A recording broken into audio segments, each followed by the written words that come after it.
नमस्कार विद्यार्थी मित्रांनो, 10वी इंग्लिशच्या संदर्भातील बी स्मार्ट या जी आपली चॅप्टर आहे त्यामधील भाग 2 मध्ये तुमच्या सगळ्यांचं हार्दिक स्वागत आहे।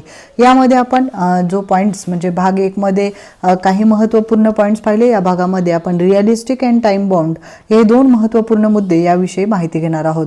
Realistic it is important to create goals that are within one's current skill set on area of expertise. म्हणजेच तुमचं जे सध्याचं करंट स्किल सेट आहे किंवा जे तुमचा एरिया आहे त्या एरियामध्ये तुम्ही एक्सपर्ट होण्यासाठी हे फार महत्त्वाचं आहे। म्हणजे रिअलिस्टिक तुमचे एम्स असलं गरजेचं आहे आणि यामध्ये बिल्डिंग एक्सपर्टाइज टेक्स टाइम। म्हणजे तुम्हाला एखाद्या गोष्टीसाठी एक्सपर्ट होण्यासाठी तुम्हाला वेळ लागेल आणि जर तुम्ही ऑलरेडी एक्सपर्ट असलेल्या गोष्टीसाठी तुम्ही प्रयत्न करीत असाल तर त्याच्यामध्ये तुम्हाला यश प्राप्ती होणं फार सोपं जाईल। ठीक आहे, त्यानंतर यामध्ये so expensive to become an expert in a short amount.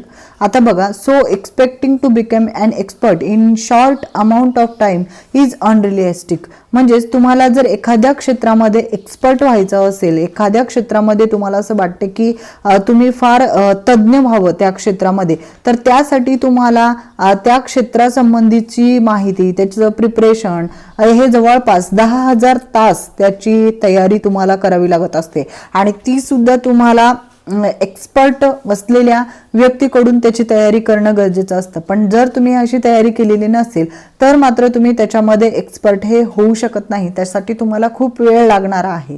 आणि इथे बघा, बीइंग रिअलिस्टिक म्हणजेच तुम्हाला इथे वस्तुस्थितीला धरून विचार करावा लागेल। Being realistic will make it easy to be successful at attaining goal. म्हणजेच तुम्हाला जर तुम्ही रिअलिस्टिक असाल तर तुम्हाला सक्सेस मिळवणं, त्या गोलमध्ये ते गोल अचीव करणं हे खूप सोपं जाईल। If defensive and not aggressive, म्हणजेच तुम्ही डिफेन्सिव्ह आणि ॲग्रेसिव्ह नसाल the goal perhaps lacks realism. म्हणजेच जर तुम्ही खूप जास्त डिफेन्सिव्ह असाल, त्या गोलसाठी खूप जास्त तुम्ही त्याचा बचाव करीत असाल तर मात्र तुम्ही ते गोल अचीव करण्यासाठी कुठेतरी दूर जाताल। त्या गोलसाठी तुम्ही तुमचं एक पॅशन असलं पाहिजे, त्याच्यासाठी तुमचं इंटरनल इच्छाशक्ती जागृत असली पाहिजे। We must have the clear picture in mind and must have the ability to adhere to that picture. Adhere म्हणजे बाइंड, म्हणजे त्या गोष्टीला तुम्ही मनामध्ये बाइंड करून ठेवलेलं असणं गरजेचं आहे। त्यानंतर येतं टाइम बाउंड, म्हणजेच established time parameter around each goal as it will help increase focus and accountability. म्हणजेच तुम्ही एखाद्या गोष्टीसाठी टाइम पॅरामीटर्स ठरवलेले असतील त्या गोलसाठी, as it will increase focus accountability, म्हणजेच तुमचा हळूहळू त्यामधील फोकस आणि अकाउंटेबिलिटी वाढत जाईल। To reduce weight we know how to go about it. म्हणजे जर तुम्हाला वजन कमी करायचं असेल तर तुम्ही कशा पद्धतीने जायला पाहिजे असं तुम्हाला लक्षात येईल। But without consistent time bound action, म्हणजेच तुम्ही जसं मी म्हटलं तसं 7 दिवसात तुम्ही अर्धा किलो, 15 दिवसात 1 किलो असं जर तुम्ही टाइम बाउंड ठरवलेलं नसेल तर मात्र ते कुठेतरी तुम्हाला धूसर असं तुमचं ध्येय होऊन जातं। It never become a reality, म्हणजे ते कधीही अस्तित्वात येऊ शकत नाही। इट मे बी एक्सरसाइज असेल, मग डाएट असेल, स्ट्रेस फ्री फ्राईट थॉट्स असतील, all these have to be practised and implemented without hesitation. म्हणजेच तुम्हाला कुठल्याही प्रकारचा मनामध्ये तुम्ही तिथे असं हेजिटेशन म्हणजे मनात कुठेतरी शंका नसायला पाहिजे, डाउट्स नसायला पाहिजेत आणि काही इंडिफरन्सेस असतील तर ते पण त्याला सुद्धा तुम्ही एक डेडलाईन दिली पाहिजे की इथून इतक्या कालावधीमध्ये माझं हे कंप्लीट व्हायला पाहिजे। यापुढे जर हे जात असेल तर कुठेतरी माझं जे प्लॅन आहे ते विस्कळीत होत आहे आणि त्याच्यानुसार मला प्लॅन हे माझं बिल्ड होण्यासाठी मला योग्य तो प्रयत्न हा करावाच लागणार आहे। Vision, विशेष intention and dreams are all valuable. They spark of imagination and encourages us to define where we want to reach. मग ते आपल्याला डिफाईन करतात, इन्करेज करतात, त्या पाथमध्ये पोहोचण्यासाठी प्रयत्न करतात। In order to get there however we need to bring live images. मग आपल्याला त्या पाथवर जाण्यासाठी, तिथे इमेजेस आणण्यासाठी आपल्याला काही ना काही प्रयत्न करावे लागतात, डाऊन टू अर्थ राहावं लागतं and plan to execute our strategies the quality and quantity of energy. मग ते जे प्लॅन करण्यासाठी आपल्याला त्या स्ट्रॅटेजीज एक्झिक्यूट करण्यासाठी आपली क्वांटिटी ऑफ एनर्जी वाढवली पाहिजे। We put forth directly impact the result. मग आपण आपले जे परिणाम येत आहेत ते आपल्याला त्याच्यावर परिणाम झालेला दिसून येतो।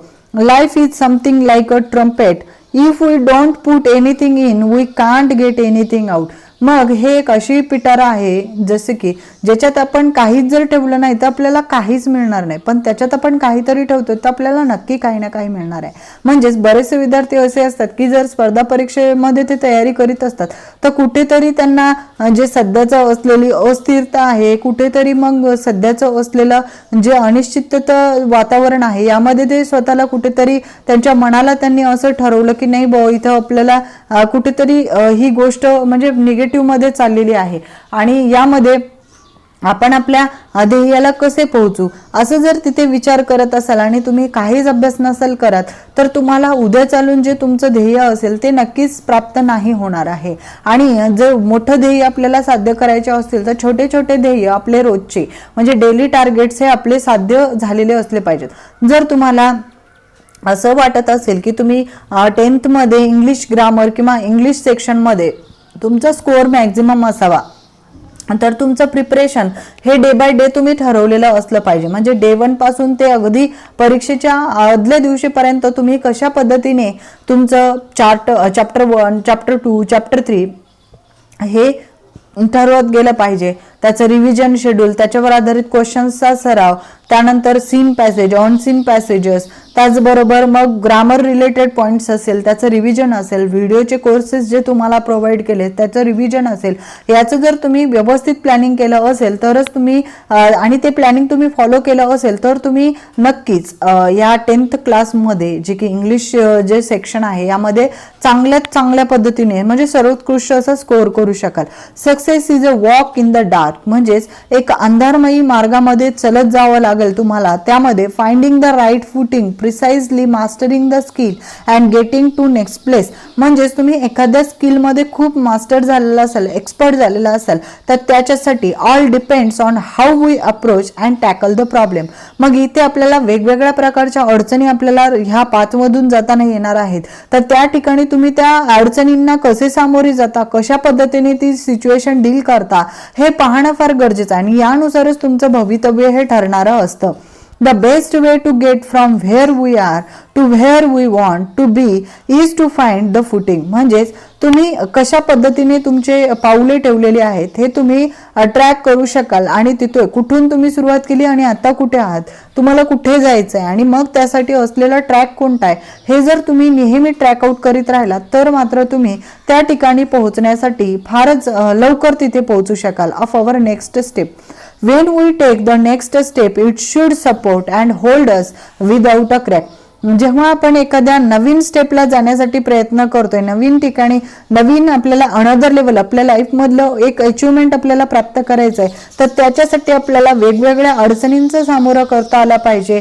रिअलिस्टिक आपले गोल सेटिंग असले पाहिजेत आणि डेली आपलं प्लॅनर असलं पाहिजे आणि ते प्लॅनर आपण चांगल्या पद्धतीने फॉलो पण केलं असणं गरजेचं आहे, त्याला ट्रॅक पण करत राहणं गरजेचं आहे. तर अशा प्रकारे तुम्हाला एक 10th क्लासमध्येच इथून पुढच्या लाईफचं कसं तुम्ही प्लॅनिंग कराल स्मार्टली याच्यासाठी हे महत्त्वपूर्ण अशी बी स्मार्ट हे चॅप्टर तुमच्यासाठी, हे टॉपिक तुमच्यासाठी अरेंज केलेलं आहे. या टॉपिकचा तुम्ही पुरेपूर फायदा घेतला पाहिजे.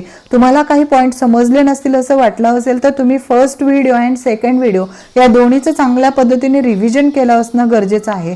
म्हणजेच तुम्हाला हे सगळे पॉईंट्स हे चांगल्या पद्धतीने समजेल. या व्यतिरिक्त काही अडचणी असतील तर त्या कमेंट बॉक्समध्ये नक्की